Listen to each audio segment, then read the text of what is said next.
Mr. Lee, how are you? What is the preparation like to play a different person in each episode? I'm doing great.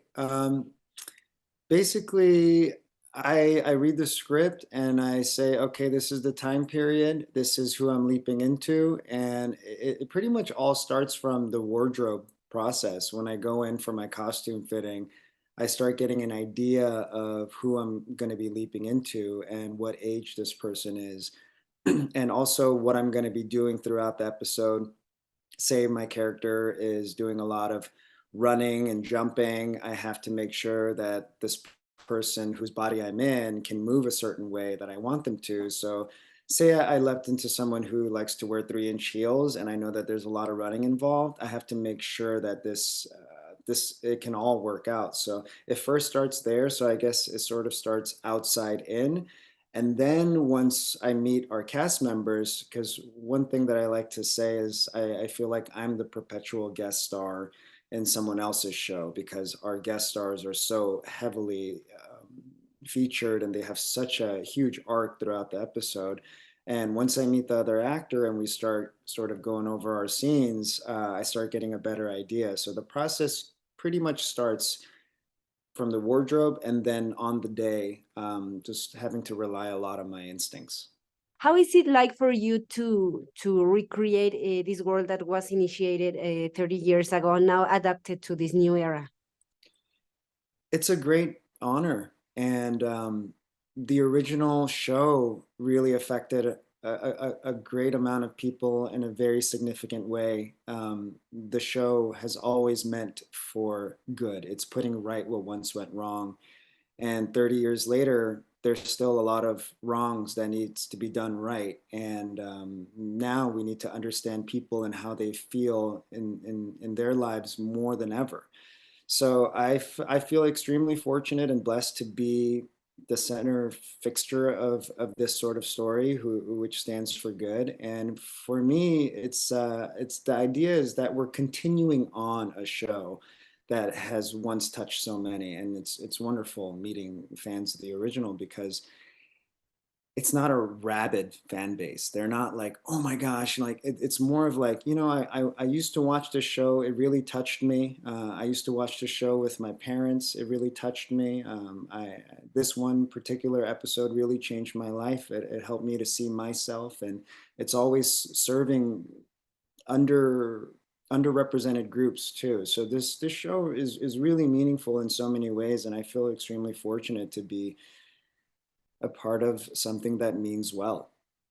How does Quantum Leap stay innovative and adaptable in this second season? What are the new interesting things that we're gonna see that we didn't saw on first season? There's going to be a lot more complications just in terms of relationships.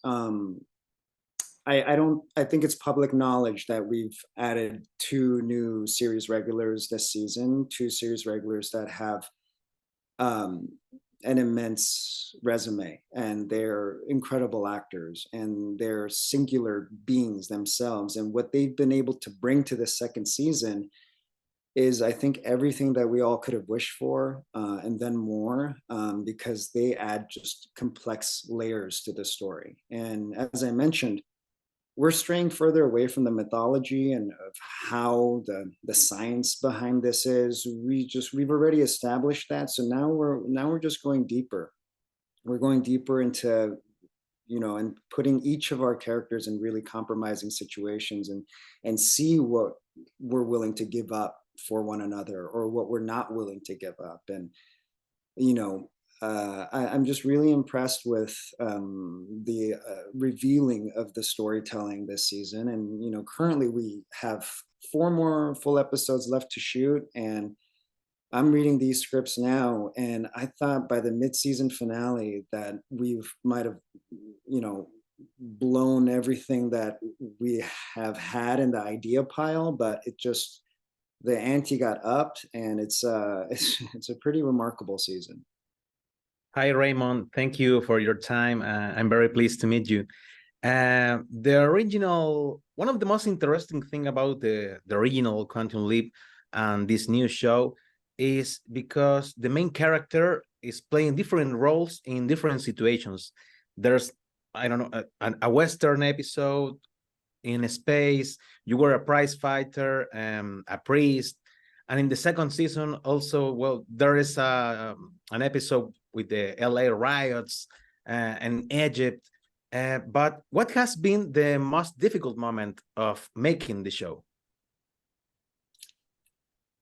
I think maybe perhaps it's, I don't know. When you love doing something so much, it's hard to focus on what's difficult because I enjoy it. Even when I don't get much sleep, or even, you know, I'm trying to memorize lines at a rapid pace, or you know, trying to get to know another actor fast enough where we can establish chemistry and rapport. You know, these are all challenges, but I don't see them as being difficult. You know, I think the difficult part of acting is actually not working. So I'm happy to be working a lot. But yeah, I guess perhaps if there was something that was a bit of a challenge, is carving out the time for preparation. A lot of times I'm working 12, 14-hour days, and then I come home. You know, I have a family, you know, kids, and there needs to be love spread around, you know, and then I also need to prepare. I have to prepare an hour and a half, 2 hours to study, and that leaves very little time for sleep and the turnaround. But I think managing that has been the toughest challenge. But once you figure that out, it just kind of becomes a part of the routine. And, you know, us as humans, we're so adaptable. So once I learned to adapt, it was probably around that prize fighter episode where I was feeling like, oh my gosh, I don't know if I could keep doing this. Where I learned a new way to be okay. And then since then, it's gotten not easier, but just more manageable. But yeah, if I have to say, if there was a difficult aspect, it's just keeping the energy up and making sure I'm present for every single moment.